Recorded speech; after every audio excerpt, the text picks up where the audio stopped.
Ati harfun kun darara wayini koja godata Nanaye jersan dibata maniko yebani kota Akami la borofa kakunko ni arifata Yesuun waaqayyo gofta lubbuu akkuma sila dubbadhe sagalee waaqayyo wali wajjin baranna sagaleen kun bifa lallabaatiin ergaa guddaadha gara koo dhufee garuu bifa barumsaatiin guyyaa kana sadanuu dubbadha kallattiidhumaan isin waaqayyo duwwaarraa waan eeggachuu qabdan eeggadhaa waaqayyuma duwwaa biraa waan barbaadachuu qabdan barbaadadhaa maleessa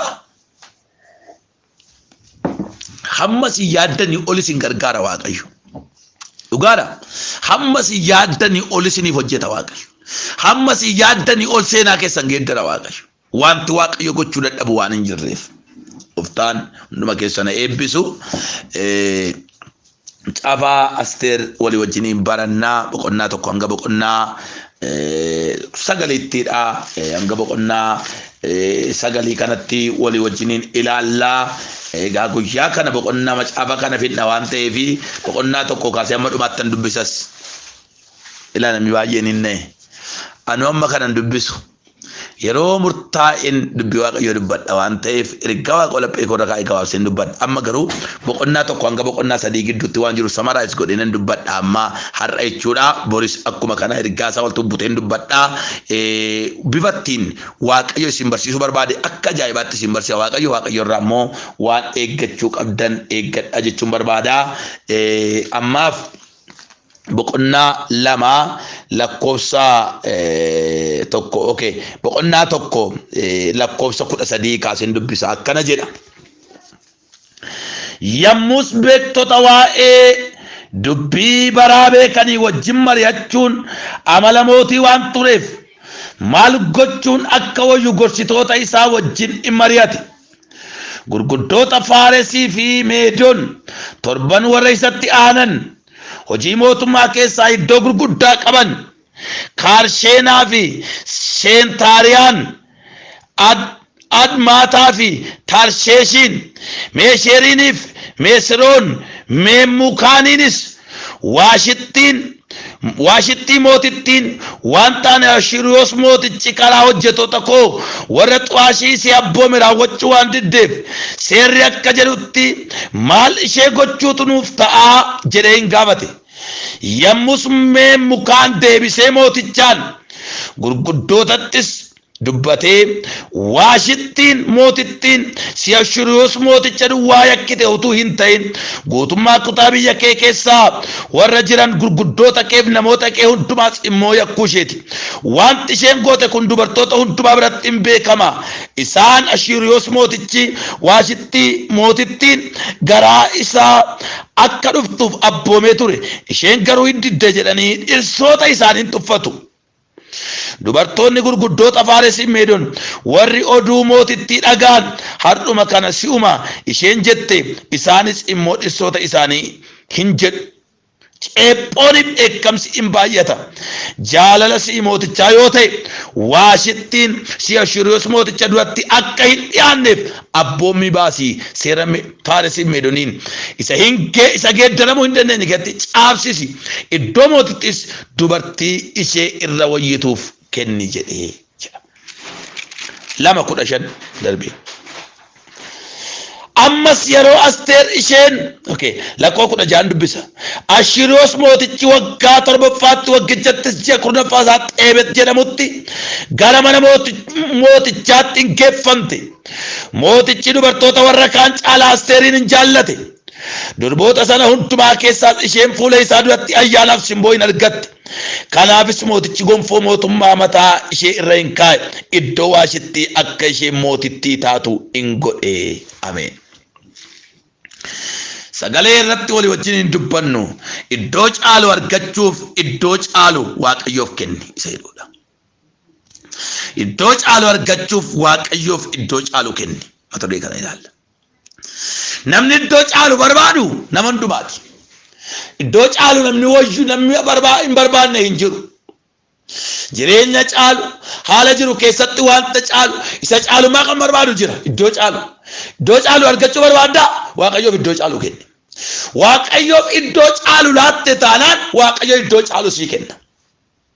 Irra deebi'a. Waaqayyoof iddoo caalu laattetta taanaan waaqayyo iddoo caalu sii kenna. Kanaaf mata duree keenya guyyaa kana sana hin dagatinaa. Iddoo caalu argachuuf waaqayyoof iddoo caalu kenni. Mata duree kana ilaala.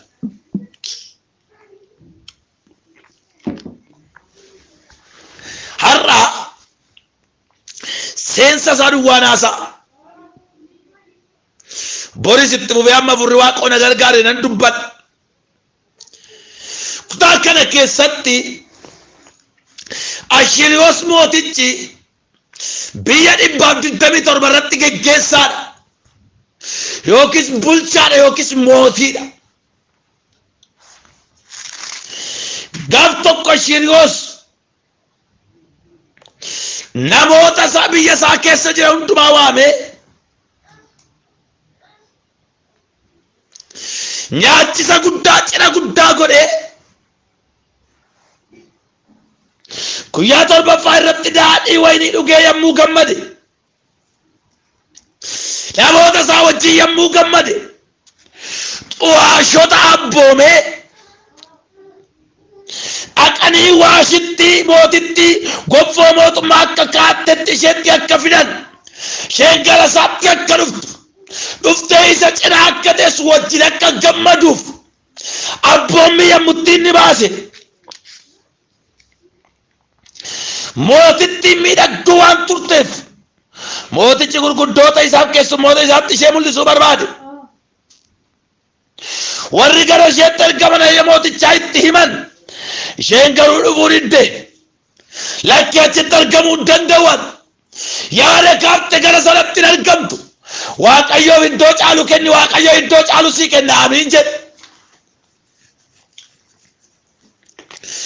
Itti agarsiisuu bareedina see kana gurguddoota isaa keessummoota isaatti agarsiisuu barbaade. Isheen garuu hin diddeedha.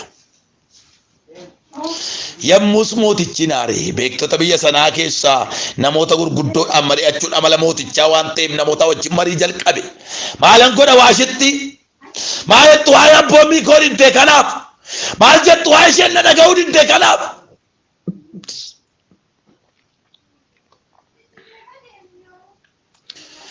Taa'anitti yaadanii mari'atanii bakka ishee kan buutu namni kan biraan barbaadamu jedhan. Macaafa kana keessatti jechi waaqayyo jedhu kallattiidhaan hin jiru. Caafaa sirkeetti jechi wal fakkaataan 7 garuu yeroo 14 barreeffame waaqayyo dirree tokko irratti waan lama seenaa lama hojjeta. Waan lama ishee kana sirriitti na caqasa kanuma dubbadheen dhaabaarra. Waaqayyo dirree tokko irratti hojii lama hojjeta. Macaafuma kana keessatti waamicha kabajuu gaafa isheen didde yaada mootichaa kana fudhachuu gaafa isheen didde abboommii mootichaa kana keessummeessuu gaafa isheen didde waashitti irraa aangootu mulqame.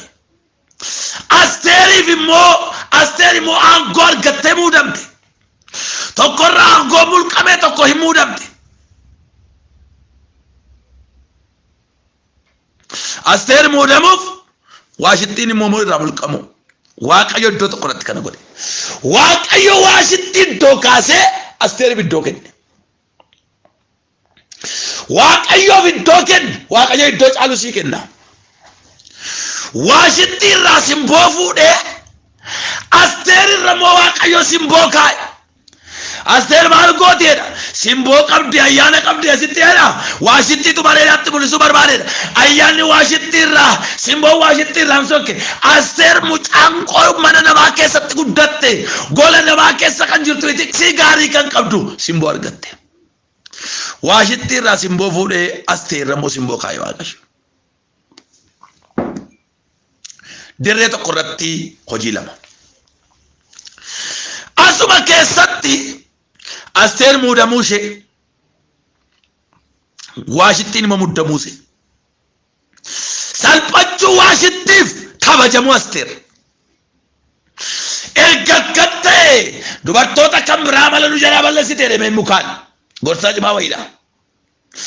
siduwaa miti namoota baay'ee miitee haleluuyaa irraa kaasuu barbaade waaqayyo siduwaa miti rakkoon ishee siduwaa iddoo dhowwatte miti dhiirota keenya baay'eedha isa baay'eetu kabaja dhabee abboommii abbaa manaan dhagaan dubartoonni baay'een wanti mootittiin goote kun biyya keessa kaa harrumaa ka'ee dubartoonni manaa tollu ba'uudhe kanaafuu reennaan isheerra kan wayyiitu barbaadamuutu irra jira bakkuma Waashittiin salphattetti Asteer immoo kabajamte waaqayyoof iddoo kenna waaqayyo iddoo sii kenna iddoo caalu argachuuf waaqayyoof iddoo caalu kenna of tuulummaa Waashittiif gad of deebisuu Asteer argina ani koo bareedduudhaan baay'een bareeda baay'een miidhagaam simboon qabaam jetti ommu mul'isuu sana lakkinna quwette Asteer immoo simboo qabdiin bareeddi baay'ee miidhagdii garuu gad of deebifte asitti of tuulummaa Waashittiif gad of deebisuu Asteeriin argina kutaaba kana keessatti Haamaan fannoo qopheessuu fi waaqayyo fala qopheessuu argina kan itti Mardokaayi ajjeefamu qopheessa Haamaan waaqayyo immoo farda Haamaan Mardokaayi tolboo qopheessa Haamaan fannoo qopheessa waaqayyo fala qopheessa kutaaba kana argina fannoo fardaan geeddare waaqayyo iddoo kenna iddoo namdu salphachuu Haamaaniif kabajamuu Mardokaayi kutaaba kana argina du'a Haamaaniif maatii isaa gammachuu Yihuudootaaf kolfa Mardokaayi sabatti argina dhaloonni waaqayyoof iddoo kenneef waaqayyo iddoo kennaaf Asteertu jiraate dubartii mucaan kun qulqullummaadhaan waaqayyoon sodaachuudhaan jireenya ishee kana eeggatteedha malee calluma jettee miti nama calluma malee akkuma tasaa tokko jiraatee darbe miti calluma jettee immoo simboo argatte miti calluma jettee miti haalli isheen keessattu dhugaadhumatti waaqayyoof iddoo laatte dhugaadhumatti waaqayyoof iddoo laannaa waaqayyo iddoo sii kenna ishee waaqayyoof iddoo laannaani waaqayyo qodaa bukoo gidduu kataf jechaa dhufe adeemaa dhufe waaqayyo maal jennaan suuqatti naftu jedhe rakkina keessa iddoo naa laatte iddoon dhabdu jedhe ergaan haasaa dhaloonni waaqayyoof iddoo laatte iddoon dhabdani waaqayyoof iddoo laattennaan waaqayyo sadarkaa kee dabala waaqayyo iddoo olmaa kee geeddara waaqayyo lafati nan gaattee yaanneen shigaa waaqayyo achumatti Waashittii salphise achumatti Asteeriin moolfise achumatti Waashittii iddoo dhowwe achumatti Asteeriif immoo iddoo kenne waaqayyo achumatti Haamaan salphate achumatti Mardokaayi kabaje amala waaqayyooti iddoo baay'eetti argina kan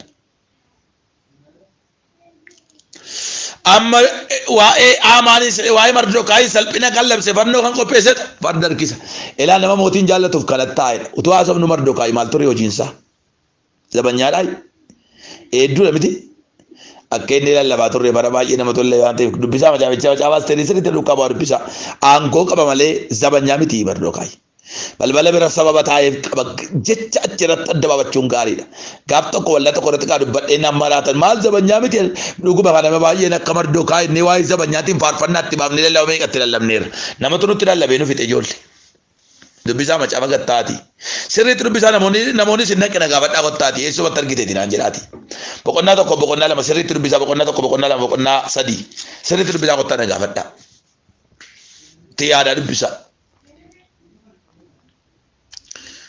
iddoo caalu argachuuf waaqayyoof iddoo caalu kenne dhugaan sittima waaqayyoof iddoo caalu laatte taanaan waaqayyo iddoo caalu qopheesse si eegaa jira haleluuyaa waaqoof jiraatanii hin badani dhaloonni waaqayyootti harka kennatamoo hin salphatan harka waliin waaqottan harka ol kaasa malee rakkinatti harka hin kennu jedhamti Abrahaam harka koon ol kaasa malee harka hin kennan haalonni harka isa kennachiisuu turan waan baay'eetu waaqayyoof iddoo laatte iddoo nabdu Yoosefin argitanii na wajjin ciiseetti haadhi mootii bareedaa ilaalte aayee garaa kooti shinan jedhu waaqayyo irratti hundee cubbuu amma naga'uun hojjedhu jedhe hereen jedhamu jetti na wajjin ciiseetti haa hin ta'u jedhe Yooseen asiin ol galtu achiin ba'a ija see baqata isheen immoo isa barbaaddi lakkiin ta'uu waaqayyo irratti cubbuu amma naga'uun hojjedhu mootii siin natti ilaalneedha تو إن دندا أمته يا أنا موتي وجنجراته منياتم تكون وانم جدوتا إن جنجرا بوات باجي وأنا بويه كابو تكتاو إن دندا هم ما تقول جيرام نينجرات لكن مال جنان الدوج آلو تونا إيجا تايران مال جنان وانتا واقعيو رأي مانا موتي جرات شو متي موتي تاو داي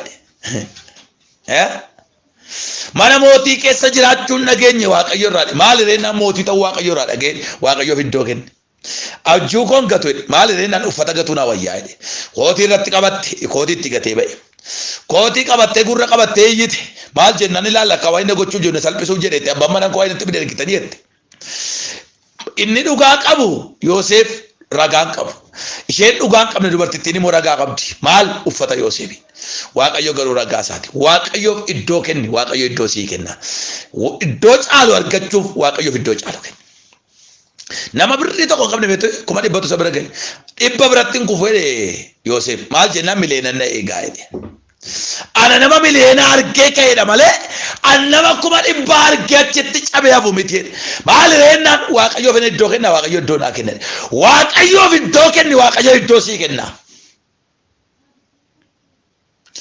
وقالا لو باشيلا راديا هالو تكمل اللي أبدين كتي واقعيو فين الدولا أبدين تطالع الدوج على سيجتا دوج على واقعيو كنا Ali mana mootii jiraachuu miti mootii ta'uudhaaf juun koodhe. Kuma dhibba birattan kufa miti miliyeenan eega. Dhibbattin kufa miliyeenan eegaa. Waan caalu arge irraa kaasi. Kanaaf Waaqayyo gaaf tokko guddina sadarkaa irra tarkaanfatee Yoosefin guddise. Mana hidhaa keessaa ministeera qonnaa itti aanaa muummicha ministeeraa godhe Waaqayyo. Lafa ka'uun hin danda'amne ka'e lafa ka'uun hin danda'amne ga'e. والله برادة ترجع عن دبّت لفا كون إندن أمني كاتي لفا كون إندن أمني جس أستر قدام كوكين توجرات إذا يو بانك أب لا باراديا ما له وسيلة سيد تقولت قالوا واق أيوه في الدولات واق أيوه في الدوج على لاتت واق أيوه في الدوج على سيكنا